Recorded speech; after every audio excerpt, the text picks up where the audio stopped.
Theresa May has insisted her Brexit vision, in which Britain will align with European Union rules to get frictionless trade but retain the freedom to diverge from them, is ambitious and credible.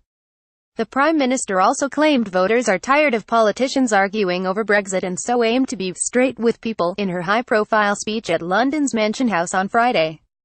The details of her Brexit strategy appeared to unite warring Remain and Leave factions of the Conservative Party. But Downing Street and Boris Johnson have denied reports that Mrs May's Chief of Staff Gavin Barwell was behind a leak of the Foreign Secretary's private thoughts on the contentious issue of the Irish border, which is holding up Brexit negotiations. Gavin Barwell, left, and Boris Johnson, right, at the Conservative Party conference.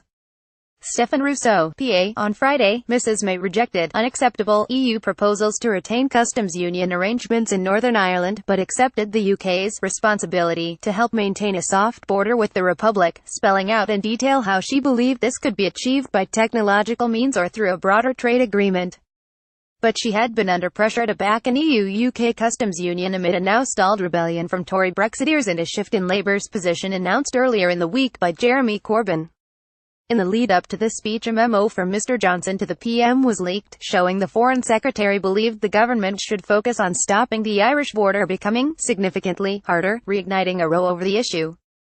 Mr Johnson said, even if the hard border is reintroduced on the island of Ireland, the vast majority of goods would not be checked. Sunday newspaper reports that Mr Barwell leaked the memo to stop any rebellion over Mrs May's Brexit plan from the cabinet's leading Brexiteer were strongly denied. Prime Minister Theresa May delivers a speech at the Mansion House in London on the UK's economic partnership with the EU after Brexit. Leon Neal, PA, a spokesman for Mr Johnson, said, "This is a yanorama, a nonsense claim from an anonymous quote about a half-baked and misleading leak that has been totally superseded by the Prime Minister's excellent speech on Friday. We all now have a sing on Brexit, and we are going to be in unison.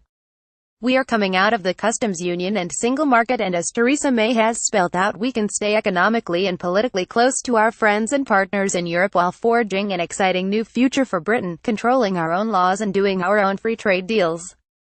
And the PM was absolutely right to be optimistic about the solutions to the issues raised by borders in Ireland and elsewhere.